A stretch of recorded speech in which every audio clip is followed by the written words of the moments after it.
Here's a question for you. What if I told you that the most dangerous form of debt in America isn't your mortgage, isn't your credit card, and isn't even your student loans? What if the debt quietly wrecking the most bank accounts is sitting in your driveway right now? Every single month, in garages and driveways across the country, there's a payment leaving people's bank accounts that they've stopped even noticing. It happens on autopilot. Same day, same amount, every single month, for the next 5, 6, sometimes 7 years. And here's the strange part. Most people don't even think of it as debt. They think of it as normal. Just a bill, electricity or Wi-Fi. Something you pay because that's what adults do. But that one normal bill is doing something to your financial future that almost nobody talks about. It's not just costing you money. It's quietly rewiring how you think about money and stealing decades of wealth you'll never see because the money it takes never gets the chance to grow. By the end of this video, you're going to understand exactly how this trap works, why smart, responsible people fall into it without realizing, and more importantly, how to drive your way out of it for good. Let's get into it.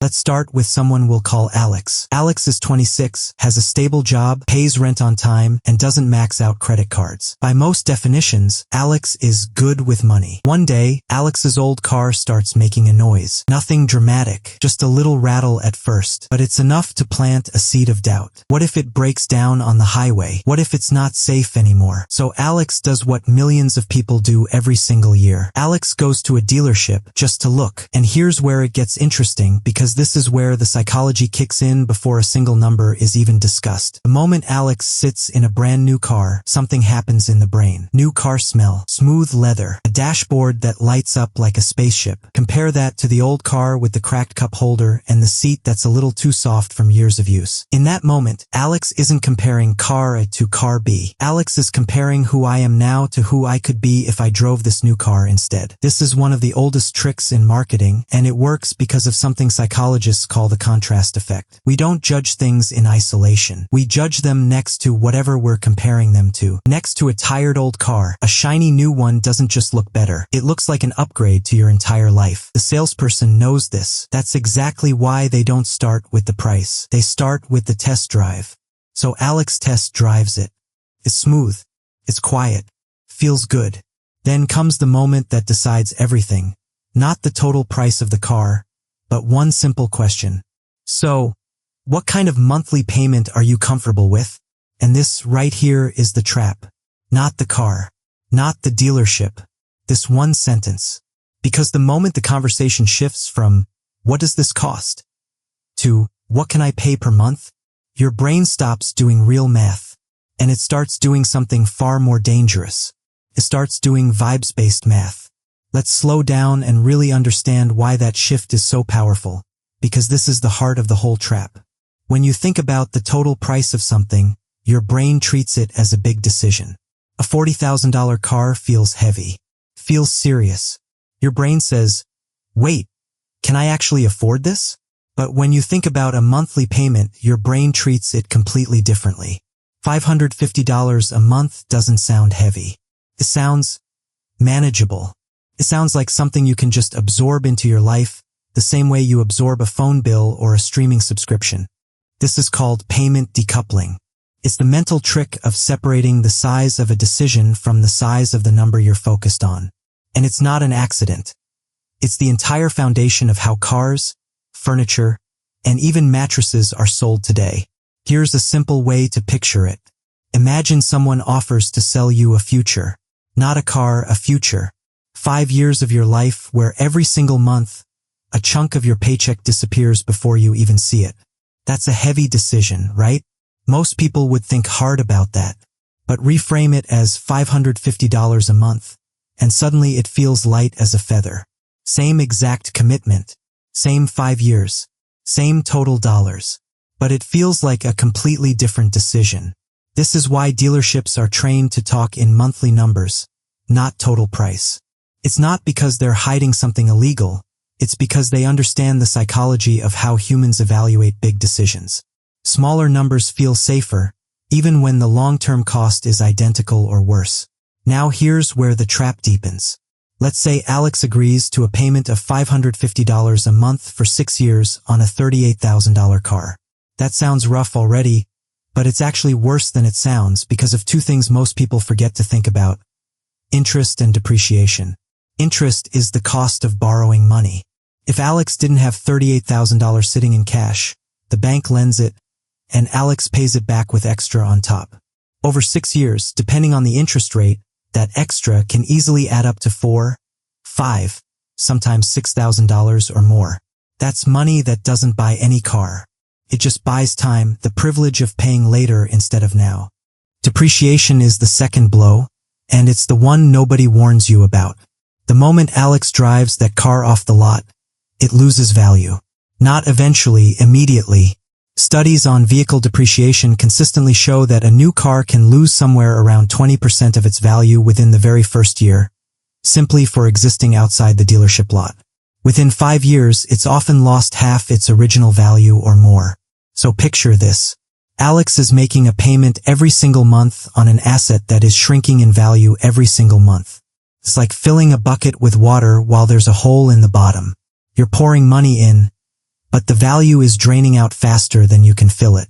By the time Alex finishes paying off the loan in 6 years, the car isn't worth $38,000 anymore. It might be worth $12,000 or $13,000. Alex paid full price, plus interest, for something that quietly became worth a fraction of that the entire time. And here's the sentence that should make this click. You are paying every month for the privilege of owning something that gets less valuable while you pay for it. Now let's go one level deeper, because the real damage isn't even the depreciation. The real damage is something economists call opportunity cost, and almost nobody connects this to their car payment. Opportunity cost simply means whatever you do with your money, you give up the chance to do something else with it. So let's ask the question nobody asks at the dealership. What else could that $550 a month have done? Let's imagine, instead of a car payment, Alex took that exact same $550 every month and invested it instead, say, in a simple low-cost index fund, the kind that historically grows around 8 to 10% a year on average over long periods. We'll use a conservative number to stay realistic. After 6 years, the same 6 years Alex would have spent paying off that car, that monthly investment could have grown into somewhere around $50,000 to $55,000, depending on market performance. Not money spent, money grown. Now here's where it gets even more interesting, because most people stop the thought experiment there. But let's keep going, because this is where the real lesson about wealth lies. What if Alex kept investing that same amount for 20 years instead of 6? Using the power of compound growth, which is simply your money earning returns, and then those returns earning their own returns like a snowball rolling downhill and picking up more snow with every turn, that monthly amount could realistically grow into the hundreds of thousands of dollars. Some projections, depending on market conditions, put it well past $500,000. Let that sink in for a second. The exact same amount of money, the exact same monthly habit. One version disappears into a depreciating object that's worth less every single day. The other version becomes a foundation for actual financial freedom. This is the part nobody talks about, because it's not really about cars at all.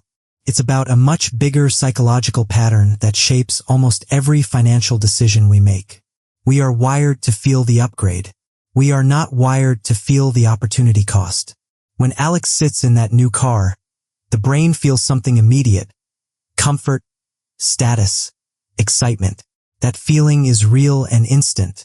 But the $50,000 that could have existed in a brokerage account 6 years from now, that feeling doesn't exist yet. It's invisible. It's silent. There's no dashboard lighting up to remind you of the wealth you didn't build. There's no new financial freedom smell. This is why people consistently choose the depreciating asset over the appreciating one. Not because they're bad with money, but because the brain rewards what it can feel today over what it can only imagine tomorrow. Marketers, dealerships, and lenders understand this perfectly. They're not preying on stupidity. They're preying on a basic feature of human psychology called present bias, our natural tendency to overvalue immediate rewards and undervalue future ones. It's the same instinct that makes a slice of cake today feel more real than the abstract idea of fitting into your jeans next month. And this single bias, repeated over and over across millions of car purchases, is quietly one of the biggest wealth drains in modern personal finance. Not because cars are evil, because the decision-making process has been engineered to bypass the part of your brain that thinks long-term. So what do you actually do with all of this? Let's make it simple and practical, because understanding the trap is only half the battle. The other half is building a system that protects you from it. First, always negotiate the total price, never the monthly payment. The second a salesperson asks what monthly payment you're comfortable with, mentally translate it back into the total cost. Ask directly, what is the full price of this car, including interest, over the life of the loan? This single question forces your brain back into big decision mode, where it belongs. Second, understand the real cost of a car isn't the sticker price. It's sticker price plus interest plus insurance plus maintenance, minus what it'll be worth when you're done with it. That's the true cost of ownership. A cheaper car that's reliable will almost always beat an exciting car that quietly bleeds you dry in payments, insurance premiums, and resale losses. Third, consider the gap between what you can afford and what makes financial sense. You might technically be able to afford a $550 a month payment without missing rent. But affordable and wealth building are two completely different standards. Just because you won't go broke doesn't mean it's the smartest use of that money. Fourth, if you're going to finance a car, keep the loan as short as possible and the down payment as large as possible. The longer the loan, the more interest you pay, and the longer you're stuck underwater, owing more than the car is worth. Shorter loans force a more honest relationship with affordability, because the monthly number reflects reality instead of hiding it. And fifth, and this is the big one, before you sign anything, run the numbers on the alternative. Literally sit down and calculate. If I invested this payment instead of spending it on a car, what would it become in 5 years? 10 years? 20? You don't have to actually do this every time you buy a car. But doing it once seriously will permanently change how you see car payments for the rest of your life. It turns an abstract feeling, I deserve a nice car, into a concrete number, I deserve $80,000 in my future. None of this means never buy a car or never enjoy your money. Cars are tools, and sometimes a nicer one genuinely improves your daily life. The goal isn't guilt. The goal is awareness. Making the choice with your eyes open instead of letting a monthly number quietly make the choice for you. Here's the truth most people never sit down and think about. Wealth isn't usually destroyed in one dramatic moment. It's not one bad investment or one reckless purchase. It's death by 1,000 small monthly decisions that each feel harmless in isolation. A car payment doesn't feel like a 5-figure decision. It feels like just another bill.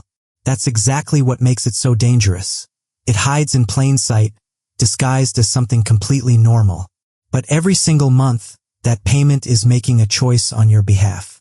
A choice between something that loses value the moment you drive it home, and something that could have quietly grown into real freedom, real options, and real security years down the road. The most expensive car you'll ever buy isn't the one with the highest price tag. It's the one you bought without ever asking what else that money could have become. So the next time you're sitting in that showroom, and the new car smell starts working its magic, and someone asks you that question, what kind of monthly payment are you comfortable with?